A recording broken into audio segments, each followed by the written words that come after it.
Hi friends, how are you? Hope you're well. Today I'm here to do a review video for you. I have 3 books that were published this month that I have reviewed on Netgalley and also on Goodreads, but I also wanted to review them here for you on YouTube. What my plan is, I'm going to sort of splice this video up so that you're going to get the three reviews in the one video. But I'm going to put the picture of the book first and then I'll do the review and then sequentially from there on. So I hope you enjoy this video and let's get started. The first book I'd like to talk to you about is The Start of Something by Miranda Dickson. This was published on the 3rd of February and is published by HQ, which are an offshoot of HarperCollins UK. In this story we meet Bethan and her son Noah, who are moving into a new flat, a flat that is theirs. It's kind of their first time home, as it were. And it's in a lovely neighbourhood and they're both just so excited about it. Bethan works at a local garden centre, and the lady that owns the garden centre and essentially does run it is really nice. She's a lovely lady and goes out of her way to help Bethan. Her work colleagues are lovely except for this one man who is essentially her boss, and he is just not a nice guy. He's just abrupt. He puts Bethan down as much as he can. He just really isn't very nice, but a couple of her other co-workers will stand up to him on her behalf, which is really nice.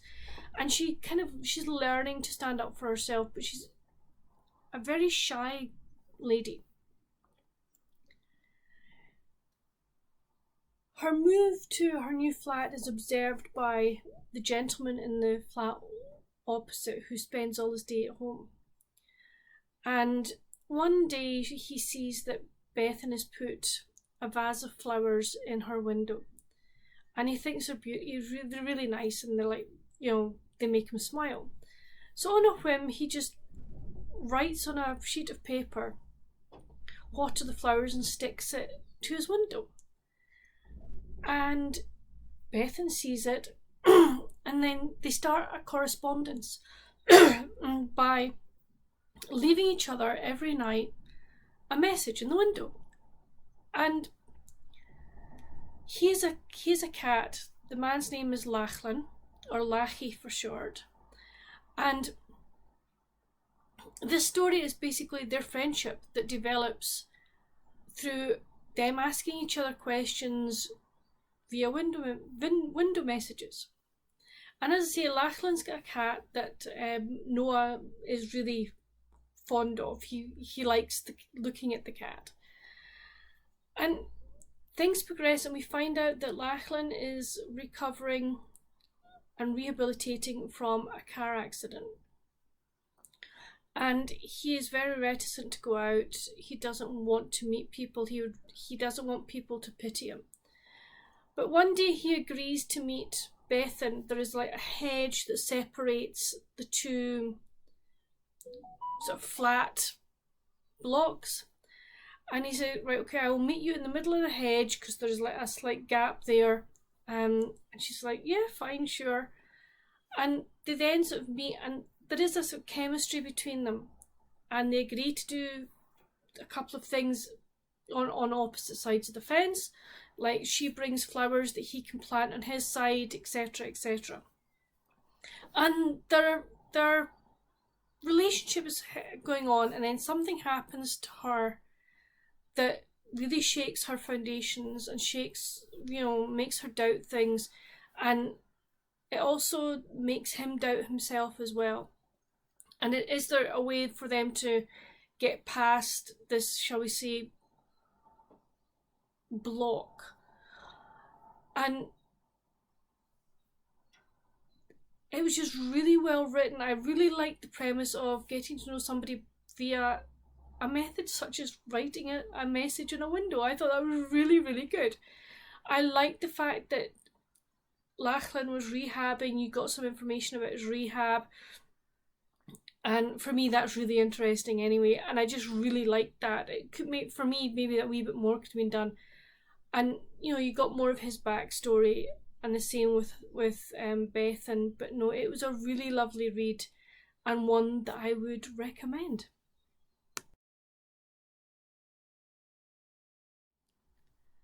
The next book is Long Overdue at the Lakeside Library by Holly Danvers. This was published on the 8th of February by Crooked Lane Books.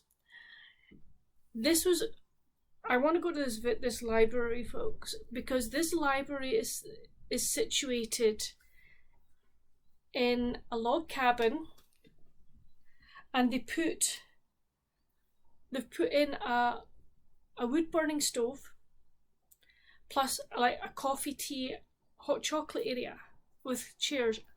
I want to go there. That just sounds perfect. Can you imagine just sitting beside a wood burning stove, perusing library books while drinking hot chocolate? Winner. So that's the setting for this book. We meet Rain, who is the librarian, and she's just moved back to her hometown and has taken over the family library, and has decided that she wants to open it year round. Normally it just opens in the summer, but she decided she wants to try opening it year round. Hence the reason for the wood burning stove, etc. And the town is well known for its ice fishing, and there's this major competition every year. And as part of it, they also have a chili dump. And one night this man comes in and asks for Rain's help to find some books that might give him some information, or some inspiration, with regarding what he can do with his chili to make it a bit better. And she really likes this old man. He's lovely. He's a really nice man, polite, etc. So that's great. A couple of days later, at the start of the ice fishing competition, the old man is found dead in his fishing hut. And suspicion falls on Nick, who is the husband of Rain's friend Julie. And the story is basically Julie and her brother Jace, who's also a friend of Rain's, trying to work out who killed the old man and why, and to clear Nick's name. It was really, really well done. A number of red herrings were thrown out, and you're like, wait a minute, could that be? Why is this happening? And I did really enjoy it. It was well paced. Characters were really good. Thoroughly enjoyed the character of Rain. I thought she was really, really nice, and also the way that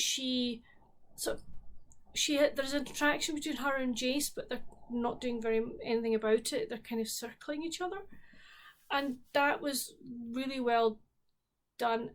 I thought Julie was a good character, and the way that she was wanting to help Rain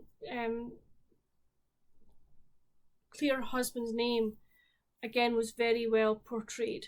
So it was a really good story. There was like a character came back into the story. This is the second in the series, so I haven't read the first one, but a character from the first series came back, and she sounds a really good character. I really liked her. She was like an older lady who's helping out at the library and everything, and she was just so nice. So yeah, it's a series I will be carrying on with, and I really, really enjoyed it. If you're thinking of participating in March Mystery Madness, this cozy mystery would be ideal for that. It would be, it's a very quick read, well paced, and you would fly through it. So that there you go, a recommendation for March Mystery Madness for you.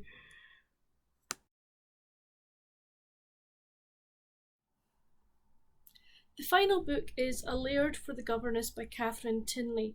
This was published by Mills and Boon and also for Harlequin, and it is a part of their historical line. This was published on the 17th of February, so just yesterday. In this we meet Lydia. Now Lydia is a governess, and a very good governess, but part of her, I'm not going to call it her downfall because it's not, she's an attractive lady. And shall we say the gentlemen who know the families or part of the families that she's been looking after have shall we say, fall in love with her or become infatuated with her. And this hasn't gone down well with the women in the family. And from her latest job, she has been let go. And she has no family of her own to help her. She's on her own. So she goes to the agency that she is normally with, and the lady that runs it is very thoughtful. She's very empathetic. She understands why these situations are happening and realizes they're not Lydia's fault. So she has this possibility of a job for Lydia, but it would mean Lydia moving from London to Benbecula. And looking after this Laird's daughter.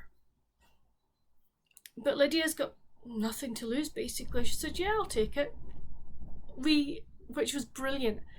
We see her journey from London to Benbecula, and it was really good because, you know, like, for me as a Scot, I knew where she was heading from, etc., etc. That was brilliant. She arrives in Benbecula to be met by Alistair, who is the Laird, and he has a daughter, whose name I'm afraid escapes me. But the daughter is lovely. She is just so nice, but she's fragile. She doesn't walk. And Lydia sort of gently learns the story. But what I really liked about this book was the fact that Lydia decided that she was going to become involved with the community. And that meant that she started to learn Gaelic. I remember one of the bits that Alistair's daughter said, Lydia's her name, but what's her name here? Meaning, what's her Gaelic name? Because I think the wee girl was called Miranda. Actually, yes, I think the wee girl was called Miranda. So, you know, Mirans want to know, what's the Gaelic name? And I really liked that. And the fact that the people within the house realised that she was wanting to learn Gaelic and that they started speaking to her in Gaelic was great. There was Gaelic in the book, but it was done really, really well in that it was just like smatterings. It was like you get one sentence. And it was like, it was just every so often, and it just added that wee bit to it. So that for me was a major plus for this book. As I say, Lydia is really taken, I'm sure the girl's name is we're calling her Margaret anyway, is really taken with her, and she makes her learning the way she teaches really, really interesting for the wee girl. And the wee girl comes on in leaps and bounds. And she finds out that the wee girl can move her legs a wee bit, but not very much. So she goes about giving the wee girl some exercises to do to try and get her baby legs up to what we would call little girl legs. And like the wee girl is 6 years old. But the wee girl doesn't want her pappy, Alistair, to know what's happening, so it's a secret. And you know, you get this bit, you get the interactions with Miranda and Alistair, because she sort of has dinner, not Miranda, Lydia and Alistair, she has dinner with him every night, and you know, you get to sort of see their relationship grow and their sort of understanding of each other grow, and she learns more about Scottish history and the community roundabout as well. There's some tragedy that happens within it, but she helps him cope with it. And it was just, for me, it was a really good book, a great historical.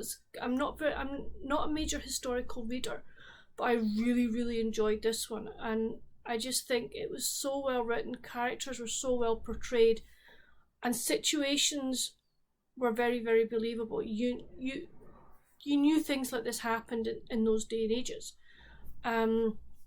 So I would really, really recommend it. If you like historicals and with some romance, but very clean romance, then this is definitely a book for you. I would highly, highly recommend it. Well, friends, that's it. Those are the 3 books that have been published this month that I have reviewed. I hope you've enjoyed them. Please let me know down in the comments.